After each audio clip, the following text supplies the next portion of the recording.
bereavement. Exactly. But speaking of movies, I did want to get into a movie that I watched, The Little Prince, which is based on the classic novella children's story.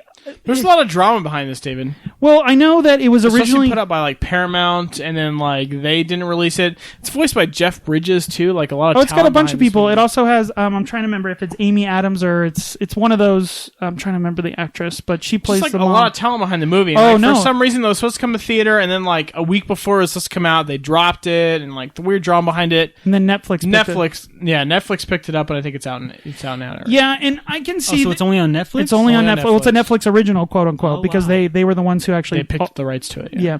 It's okay. It's if you've read the story, which I remember reading the story a long time ago. Like I didn't remember it. I knew it was about teaching like the 7 sins and like teaching kids different behaviors. Like you don't want to be a jerk.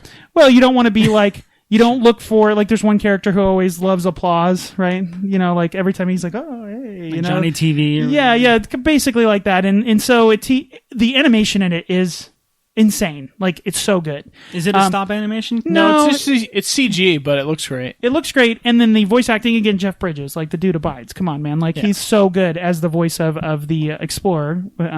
And like, Paul Rudd's in it. Like, there's a bunch of people that voice acted this movie. Like, they spent Same in Kubo. I mean, yeah, like great. No, I know. It's like you're like, oh yeah, that person. Yeah. It is long. The movie is pretty long for an animated movie, and it touches on a lot of heavy ideas about behavior. Meaning, like, because like her mom, the whole idea is it's about this little girl, and her mom has her whole life planned out, and she wants to get her in this amazing school. And in order, it takes place over the summer break, and so she's planning for her to go to this great school, and she has like this everything planned out for her, and like you're gonna do this, and you're gonna do this every day, and like she has no time for anything to be a kid.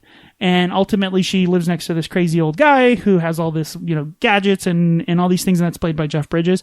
And ultimately, one day she kind of like gets, pulled over there because he throws like a paper airplane, and she returns it to him. She's like, "What's that?" And then he teaches her how to enjoy being a kid and not to be a grown up. And that's kind of what the movie's about, is like being a kid, like letting go. Yeah. Yeah, like not just, but also remember, like even when you're an adult, like you can still have fun and be a kid, right? Like you can enjoy life without just worrying about the next assignment or task that needs to be completed to have a quote unquote adult life. They say we never grow up, we just learn how to act in public.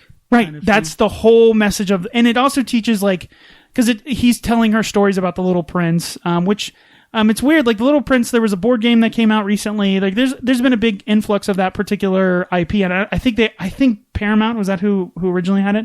I think they thought that Universal, but whatever. Yeah, but I think they were like, oh, this is going to be huge, because like children's stories have become very popular, Harry Potter and all that stuff. And if you take a classic one, obviously it has legs, right? Right. Yeah. Look at all the Willy Wonka we're talking about, the Roald Dahl, BFG, like all these old classic kids stories are coming out and being made as animated or as live action movies. Not all of them are seeing the same success. This is the example. BFG would be another one, where even if you have the power of Spielberg, it just doesn't resonate with me.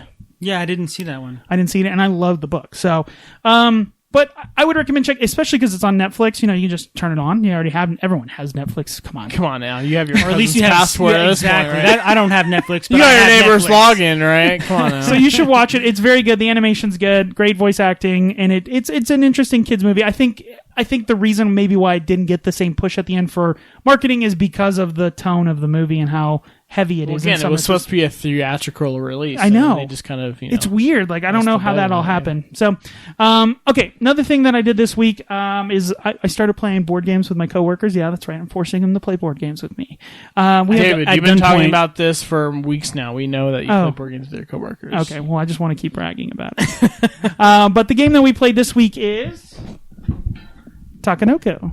Now, Gerald has actually played this game. This is a I would Panda say game. Panda game. That's what everyone calls it. It's the Panda game. It is probably it's Panda Express, the board game, pretty much. I'll take the orange chicken. No, it is a fantastic. It's kind of hard to explain. It's a area control / It's not really worker placement. I don't really know how to explain the game, but what it is you are going to be, on your turn, you're going to be moving this panda around this map. You're going to be, and he's going to eat bamboo. What's cool is there's these little wooden pieces where bamboo grows throughout the You're gardens. trying to grow bamboo to fit these cards that you have to try to play the cards, right, and get points? Yes. Based on how the bamboo is grown, and you have to use a panda to eat the bamboo, right? Because there's panda cards that if the panda eats certain bamboo, you get points for it. You got the farmer that grows the bamboo, and yeah. So it's a very light game. Very fun. It's a fun game. We had really good success with this game. And I'm pretty sure we've talked about this on the podcast before. Yeah, we played it on Tabletop Simulator. Yeah. Once before. I think that's even that we talked played like just the real version of the game.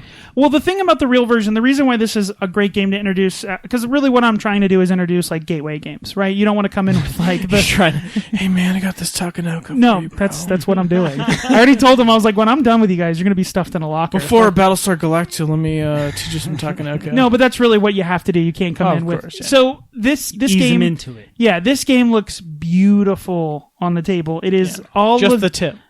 Stop it.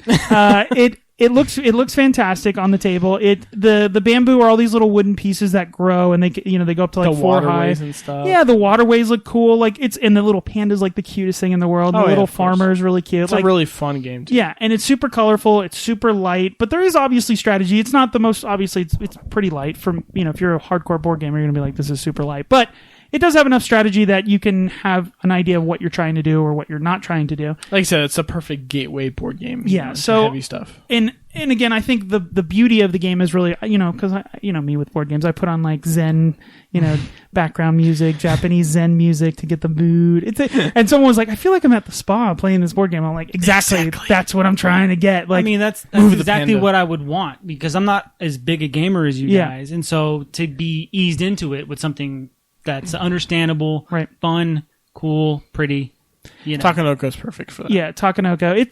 The game right now I think is probably anywhere between like $25 and $35 to buy, which is not bad, especially with like the actual you get actual wooden pieces for the bamboo. It's not like plastic pieces. Yeah, it's legit. It looks really nice. It's easy to play. It takes probably about 45 minutes to play, maybe an hour if you have. If that, I feel like. If you know the rules, that's what I'm saying. But it's pretty easy to pick up. Like I said, it's one of those games once you take like 1 or 2 turns, you're like and you can ramp up the difficulty in this game, meaning like you can make it more complicated with like there's this weather die, and you don't have to play that way if you don't want to. And we didn't play for like the first few rounds, but people pick it up, and when I play with, I like the mix that I have at work because I have like people who are like ultra competitive, which I never knew. Like you meet people who are like laid back, and you put a board game in front of them, and they're like, "I'm going to tear your face off." Whoa! Yeah, where did that come from? And then you have the opposite, people who are like intense, who don't really care. They're just trying to enjoy.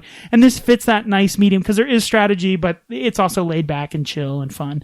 I did not win, so that tells you that of course you did, there is definitely. Shut up. There's still luck. When do you win? I know, that's true. But definitely check it out. It's worth at least, I would say, trying it maybe before you buy it. It's not like one of my absolute favorite gateway games, but the beauty of the game really is what it propels this to a higher ranking for me. But check that out. That's Takenoko. So it's 8-year-olds plus. That's got a cute panda. Come on, people. Yeah, Everyone the loves cute panda. pandas. Yeah. Who doesn't like pandas? Exactly. All right. So the other thing I wanted to, we'll get into some other stuff that we have, but we did, reason Darren's here, one, because he's an awesome special guest, but also we had our fantasy football draft today. Woo. Oh, yes, we did, David. Yeah. So this is the 7th year. I think Darren's not been in it it. 7 years, David? 7 years. Jesus Christ. That seems crazy, right? So, it just blurs together when you've won. Before. Yeah, I haven't won before. But of course you up. haven't. I came in last year, but it's okay. You can only go up from here, right? I can only go up. Right? So, I just wanted to talk about what, obviously I'm not going to talk about our teams, but what, Why can't we talk about our teams, David? Because it's boring. No one wants to hear about your Make America Gronk again. Yeah, That's my team name. Yeah, good team name. Thank you. But I wanted to talk because you've been, me and him have been doing a lot longer. This is your 3rd year. Do you finally feel like because like the first year that you do it, you're kind of like, I don't know what I'm doing. Like first year, I could have come in like 1st or 2nd if I'd have known what the heck I was doing. Right, you had a really good team. Good team. Last year, dead last. Right, couldn't catch a break. This year, I got a 1st round pick. I was number 1 to go. Yeah, you were the first pick overall. Who'd you pick for your first pick? Stop it. Antonio Brown. Antonio Brown, okay. I honestly didn't remember. I was And so, yeah, I know. If our audience doesn't already know, I think they know. But go ahead. But it's lovely. You picking it up? I mean, like, do you enjoy football more? Like, how big of a football fan were you before fantasy? I mean, I watched a few games on television, but now, what team are you a fan of? I mean, I'm like three. My dad's from Kansas, so I'm a Chiefs fan. My mom's from Ohio. So you like the Browns? What's your fan, Darren? I'm a Chiefs fan. Chiefs all the way. Until the Raiders come to Vegas. Football team fan. Washington, I don't know. Washington Redskins, I can't. Yeah, but so you feel like you're picking it up third year. You know what you're doing. I read a couple articles. Yeah. Last year I was just all over the place picking quarterbacks first, and then kickers second, and then defenses third. Now I'm like wide receiver, running back. So yeah, I read a couple articles trying to get a little bit more methodical. Because obviously, we'll see how it turns out. Right. I mean, fantasy football, obviously, it's incredibly popular. It's it's made football incredibly more popular. Mm-hmm. I just am always interested because I was like a big football fan before I started fantasy, and even then I had this weird I don't want there's too much work. Like it's too much trouble because like fantasy baseball, like you see in the movies, like they this giant board, and it really it can be that way, but it's really not because this year we had my mother-in-law join the league, and I went over to her house the other day, and I'm like trying to download all this information to her, and she's just like glazed eyes, but she not only that, but like our league is pretty relaxed compared to like some other crazy professional. We're not PPR keeper, freaking auction leagues. We're pretty relaxed when it comes to our league, and I mean, we all want to win. Time. Yeah, well, we have a trophy. We want to win. We have a big trophy. We now. got a legit trophy. Yeah, we went to a trophy place and actually got last year was the first year of the trophy. Right? Yeah, and like you get your and we got our name. You get the names engraved. Like it's a legit trophy. But it's my name's engraved on. David, is your name engraved on? Technically my dad, who has the same name as me, so doesn't count. I'm a champion. David, who is our commissioner, hasn't won yet. Yeah. Darren, have you? It's okay. It's your first couple of years. I mean, hey, it's my third year, so I'm starting out. But no, when Sunday comes, I'm definitely on my iPad, more than I should be. I like fantasy because, I normally watch, I'm a Chargers fan. Go Chargers! But, obviously I'm a big fan. You cannot help yourself screaming into the mic this episode. Love it.